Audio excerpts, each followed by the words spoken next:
예, 그 현행 군인 보훈 체계 한계와 개선 방안에 관해서 토론을 맡은 강성민 변호사입니다.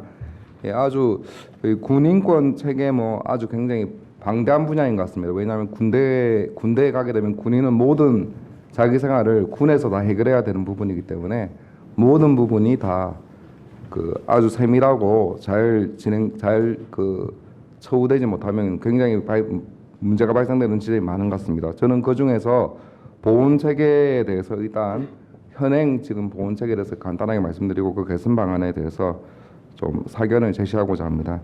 그 현행 그 보훈 체계의 요지는 제가 표현이 어떨지 모르겠지만 핑퐁 게임인 것 같습니다. 왜냐하면 군에서 다치거나 사망한 경우에도 국방부로부터 받을 수 있는 혜택은 굉장히 제한되어 있습니다. 국방부에서 받을 수 있는 그 법은 군인사법과 군인연금법에 따라서 여러 가지 뭐 상해 보상금, 사망 보상금을 받을 수 있는데 그건 굉장히 특히 의무복무 군인 병사들 같은 경우는 제한되어 있고 그 군인연금법 같은 경우는 장기복무 군인, 장교나 부사관에 대해서만 적용되는 법률이라고 이해하시면 될 것 같습니다.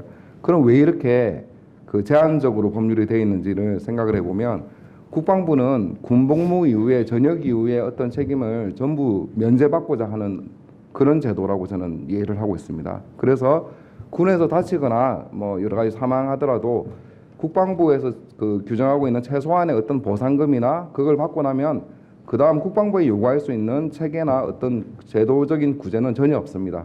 그럼 그 다음 단계로 넘어가는 것이 국가보훈처로 넘어가게 되는데 국가보훈처의 제도는 국가보훈처 어떤 고유의 제도라고 되어 있고 국가보훈이라는 것 자체가 굉장히 제가 유공자법을 간단히 말씀드리면 독립유공자 내지는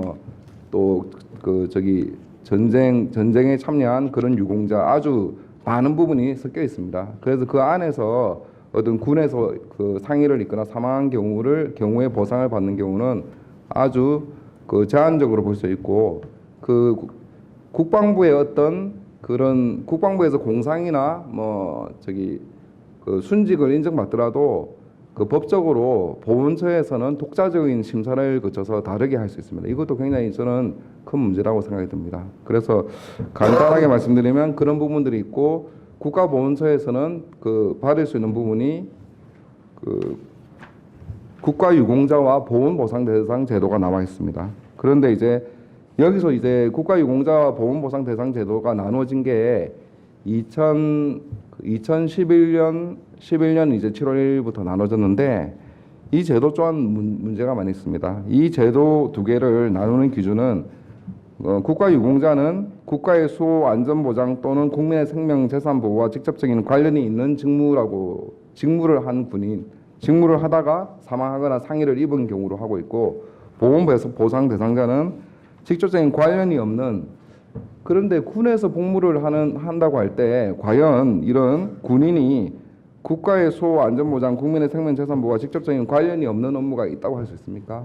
그래서 이런 업무를 어떤 자의적인 기준을 가지고 시행령에서는 더 아주 상세하게 나눠놨습니다. 그래서 순직이나 국방부에서 순직을 인정받아서 공무 관련성을 인정받는 경우에도 보훈처에 가면 국가유공자가 될 수 없는 경우가 생기는 것입니다. 상당히 제도적으로는 상당히 저는 아이러니하다고 보고 있습니다. 그래서 이런 이원화시켜서 어떤 책임을 면하는 그런 체계로 되어 있다는 점을 주지시켜 드리는 말씀에서 말씀을 드렸습니다.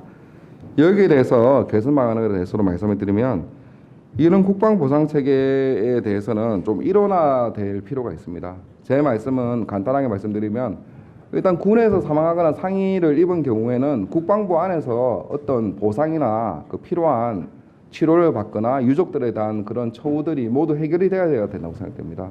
그런 의미에서 그런 군인사법이나 그런 군인연금법의 개정도 생각해 볼 수 있지만 군인연금법 자체는 말씀드린 대로 장기복무 군인에 대한 그런 법령입니다. 그래서 병사들에 대해서는 적용될 수 없기 때문에 그런 개별적인 군인의 보상에 관한 법령이 개별적으로 제정이 돼야 된다고 생각을 하고 있습니다.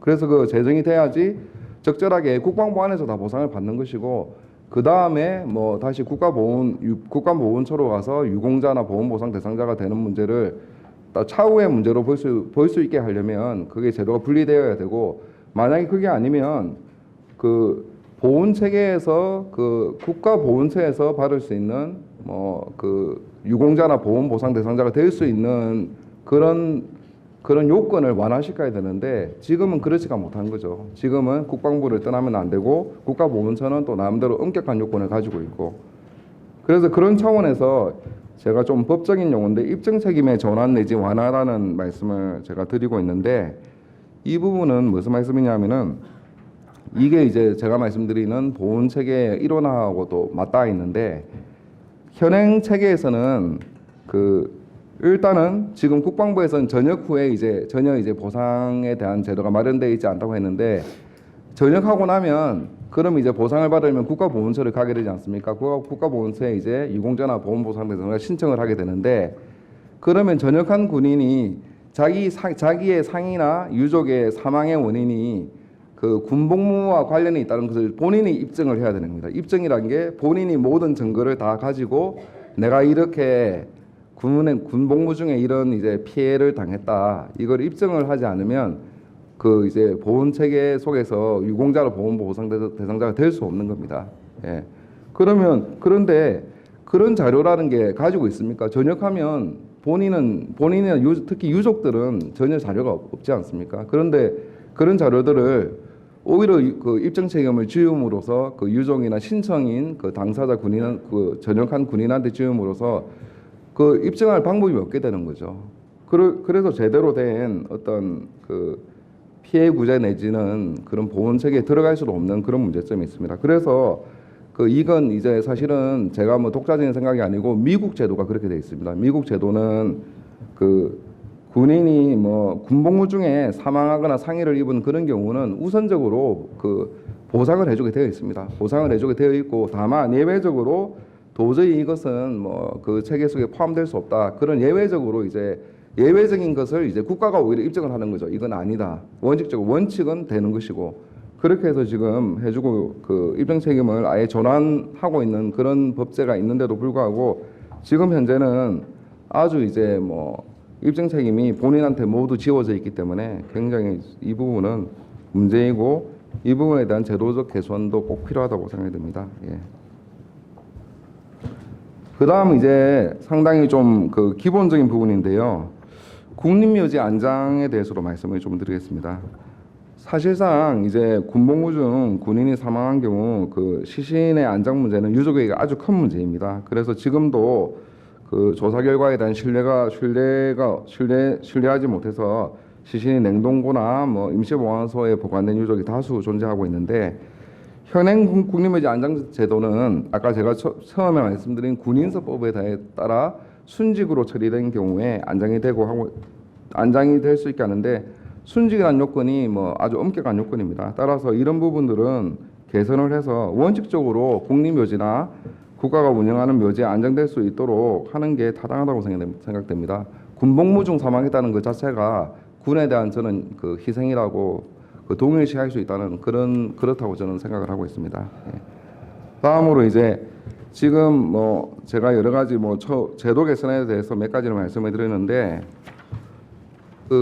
지금 이제 그 군내 사망 사건에 관해서 군의문서나 내지는 군에서 이제 뭐 여러 가지 입은 피해에 대해서 다 의혹을 제기하고 문제가 되는 이유가, 저는 기본적으로 모든 절차가 군 안에서 이루어지기 때문이라고 생각을 하고 있습니다. 따라서 이런 군 안에 있는 그런 조사 절차를 끊임없이 이제 외부에 이렇게 넘기는 그런 그 절차가 필요하다고 생각을 하고 있는데, 참 이게 어려운 것 같습니다. 지금까지 계속 되지도 않고, 군에서 그 발생한 뭐 인권 침해 내지는 그 사망 내지 상해에 대해서 그 당연히 저도 이제 군의문사 그 위원회에서 법무팀장으로 있었는데, 당연히 이제 유족이나 그 당사자 그 가족들은 납득하지 못합니다. 왜냐하면 군이란 조직의 특성이 굉장히 폐쇄적이고 그 안에서 벌어지는 것을 다 알 수가 없거든요. 근데 당연히 이제 뭐 군 안에 있는 것을 다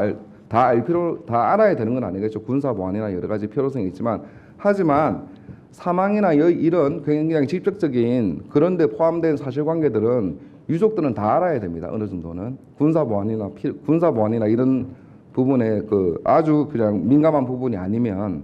그런데 지금 현재는 이런 절차를 그 군안에서 다 진행을 하고 군 수사기관이나 여러 조사 절차에서 아무리 얘기를 해도 당연히 납득하지 못하는 거죠. 그거는 누가 입장을 바꿔놓고 봐도 납득하지 못하는 게 당연하거든요. 그런데도 지금 그 군에서는 전혀 지금 이제 외부화시킨다는데 그 논의가 있으면 굉장히 반대를 하고 있습니다. 그래서 이런 부분에 관해서 그 윤성조 일병 사망을 계기로 뭐 국회에서 여러 가지 토론 과정을 거쳐서 지금 현재 군인권 보호관 제도가 지금 일단은 입법화되어 있는 것으로 볼 수 있습니다. 입법화되어 있고, 다만 이제 그 도입과 구체적인 설치나 이런 부분들은 지금 많은 논의의 과정을 거치고 있는데, 이 군인권 보호관 제도 자체가 상시적인 어떤 군에 대한, 특히 제가 말씀드린 사망 사건, 어떤 인권 침해 사건에 대해서는 적극적으로 그 관계된 사실에 관해서 유족이나 내지는 본인이나 가족이 납득할 수 있는 그런 조사관들과 조사 절차로 이루어져서 그 조사가 이루어지지 않으면 그건 당연히 아무도 아마 납득하지 못하는 경우가 계속 생길 겁니다. 예. 그래서 그런 군인권 보호관 제도가 실효성 있게 그렇게 도입이 돼야 되고, 그 군인권 보호관 제도가 또 성공하기 위해서는